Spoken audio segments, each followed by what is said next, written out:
Hello, everybody, and welcome back to the Las Vegas Raiders Insider Podcast. I am your host, Hondo Carpenter. It's great to be with you today. I am also your Las Vegas Raiders beat writer on Sports Illustrated, and I'm joined each and every Saturday by this man, one of my best friends on planet Earth. He is a decorated journalist, a highly successful attorney in the Atlanta Buckhead area of Georgia, and he joins us to talk about all things around the NFL, the great Jonathan Shop. Jonathan, I want to go right into off-field issues. Antonio Pierce's team is fighting. Even Mark Davis talked about it at the owners' meetings in Las Colinas, Texas, at the Ritz Carlton last week. That as unhappy as you are with the losing, this team has not quit on their coach, and it's absolutely true. They have not. There's no quit in these guys, and I have been doing this for decades. I know what losing teams look like, and when coaches, when players have quit on coaches, that's not going on. But when you have players making extremely selfish decisions and then creating off-field disturbances, it gives the appearance to people who aren't on the inside and don't know what's going on, as if there's a lack of accountability and a lack of discipline. It's a slap in the coach's face, let alone your family's face and everything else. It's a bad look, but it also is not fair. Now, it can be an appearance. It can absolutely be an appearance of lack of discipline, but it's not in this case. I think it's a case of people being tremendously selfish. I love your thought on this because you're an attorney. I'd love your thoughts on this. This kind of stuff is very damaging for kind of how you laid it out. The problem is it looks so bad if you've got a coach in any kind of turmoil from the outside, the appearance is always going to be taken to be worse than it may be. So people looking at what's going on with the Raiders, seeing another set of off-field issues, they're automatically going to jump to about the most negative opinion that can be had. That the players don't care, they're mailing it in, they're quit. The coach has no control of the room, the coach has no discipline, and then you have to disprove that. And that becomes very difficult, not only for the coach, it becomes difficult for everybody else in the building, for all the assistants, the staff, for not just the other 50 on the game day roster, but the practice squad. And that fuels more frustration among them. These guys are aggravated. They're getting asked questions. They're getting bothered by what your teammates just did. So it actually turns everything else in the wrong direction. It literally is not just a distraction, it's corrosive. So it's a huge challenge. And of course, the Raiders inside the building, they've got to say, hey, forget the public perception. We got to take care of us. But that we got to take care of us is going to start to get a little bit biting because guys are putting their own fun, they're putting their own interests, whatever it is, ahead of the team, which is the wrong thing to do at the highest level of football, professional football, getting paid the most amount of money to do it. And it hurts the coach. It hurts everybody. The Raiders are in a tough spot. At some point, they're going to have to pull a cord really hard and maybe bite the bullet hard for something they don't want to do to try to lay a better foundation and a better path for the years ahead. It's really difficult. It's almost the last thing you want to see at this point of this long season for the Raiders. The NFL at the most important position is struggling with massive QB issues. Can we talk about that? Well, what we're seeing in a couple of them is guys going out to play that weren't ready yet. Whether it's maybe some guys in Indianapolis, whether it is the guy I lovingly call the mayonnaise man, Will Levis, who's been sent to the bench. This is an interesting thing to watch. The most interesting thing to watch to me about Levis is my sensitivity to the career damage that some of those AC joint sprains can do.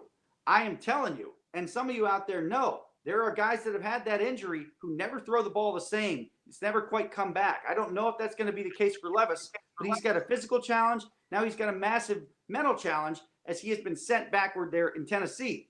Now, down the road, behind me here is the DMV. This is the District of Columbia for those who say, hey, that looks a little bit different. It's D.C.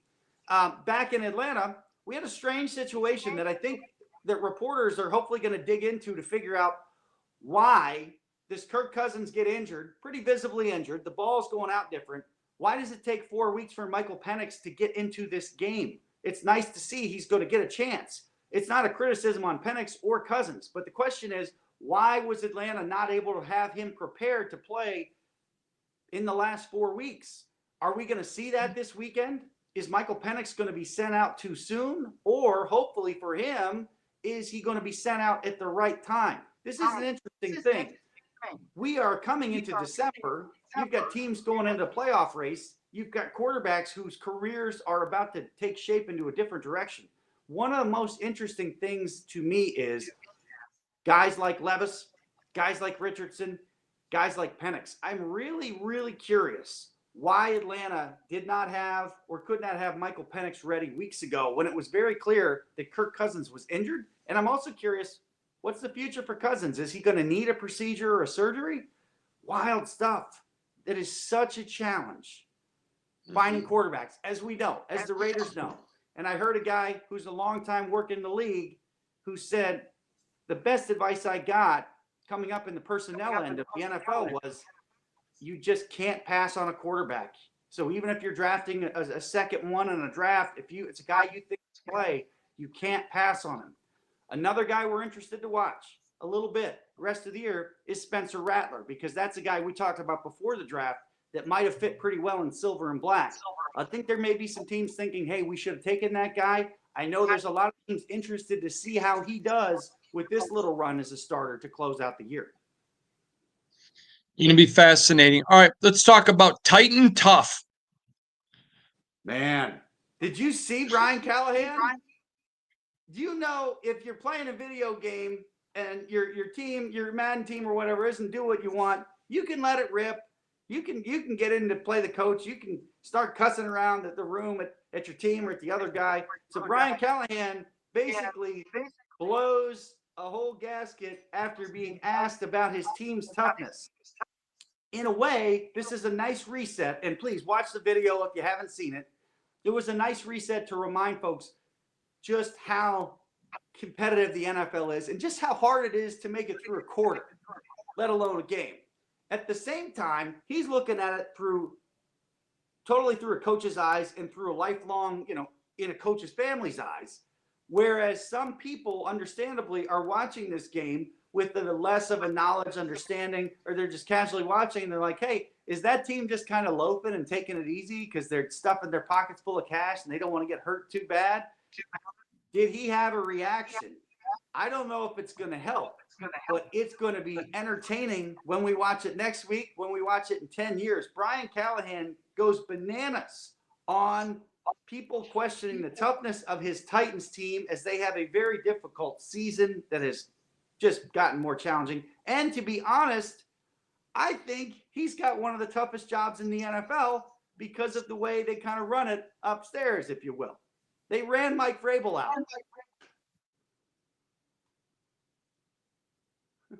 I mean, it's tough in Tennessee. That's what they did. If you're the Titans, why do you run Vrabel out? I mean, I was told it was a owner and him were not on the same page, but still, you went backwards.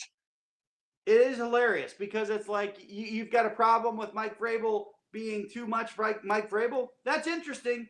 We can't wait to see where Mike Vrabel goes next and what kind of success he has. We've talked a million times, and people know a number of examples of how the second time around a head coach in the NFL really gets it right.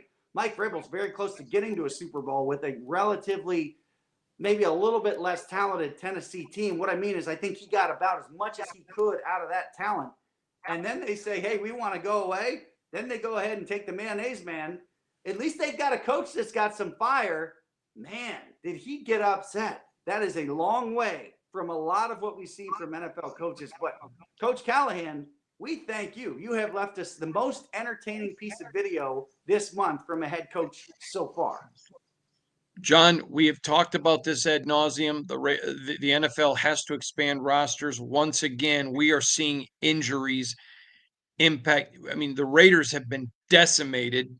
Other teams have been badly decided. Years ago, the Hall of Fame basketball coach Tom Izzo and a very dear friend of mine used to say, the 5 rules and the 5 fouls in basketball or 6 in the NBA are just stupid because people come to see their stars. and that basketball is the only league that takes their stars out. Obviously, in hockey, you can come back. The NFL, with all the injuries, and they still want to add more games, they've got to expand the rosters because the quality of play is going down exponentially at the end of the year. And now injuries are deciding champions, not teams. Your thoughts on the injury impact? It just seems bigger this year. It does, and it stands out with Detroit. You've got 11 starters on defense, and 8 of them are already gone. When you look at those injury lists, they're explosive. Somebody in the competition committee has got to push on the owners to say the goal of our regular season and playoffs, number one, should be to identify the best team that season. And that doesn't happen when you've got better teams that are getting exploded. They got to go pull guys off the street. They're down there looking for players right now. So does expanding the game day roster to 70 or even maybe even more? Maybe they need even more. Does that solve all the problems? Not necessarily, but it does ensure a better likelihood that the quality of play from starter number one to guy number 2 or 3 is going to be tighter than if we're starter number one and then we've got to go pull a guy out of retirement down here on December 10th because we don't have enough defensive backs. You don't have to be a genius to figure that out. What are we doing to ensure the most and the best level of competition for the length of the season? Now, it is becoming also clear that we are asking these guys to do a lot over 16, 17, and you're going to go to 18. It's going to be a lot. So even if we add another bye week in there, and you're talking about something like 18 games over 20 to 21 weeks, this is asking a ton. What we're asking, what the competition committee needs to jam at the owners is your product goes from here to here because your guys get worn out and hurt and injured. At least give them a more stocked supply of players they can develop. They know the system, they're in training, etc. And again, maybe 70 isn't even enough, but maybe 70 plus a practice squad would be. So there's not such a fall off. It's not fair to fans. It's not fair, and it's bad luck for the Detroit Lions. But what we look like we're seeing is a Super Bowl talented and Super Bowl level team that's not going to have a chance to compete for a Super Bowl because they got too many guys hurt. And maybe they got too many guys hurt. It's not likely because they're using the wrong kind of shoes or they're lifting too many weights or not stretching enough or not getting enough rest. It's just because there's too many guys physically being asked to do too much. We need to spread that a little wider. So Lion number one at the defensive back position, let's say the field corner, is not so much better than the fourth guy they pull off the street in December. Bring the bottom of your roster a little bit higher. You do that by expanding the game day roster. What I think it's got to be led by is the competition committee, because I don't think people are listening to the players or the coaches enough. We need people really pushing on the owners that this has got to be done, and you might as well do it as soon as possible. This is a shame what's going on, especially with the Lions. They're the example. And look, we know, we can bet, knock on wood, whatever, there's likely to be a major injury between now and the first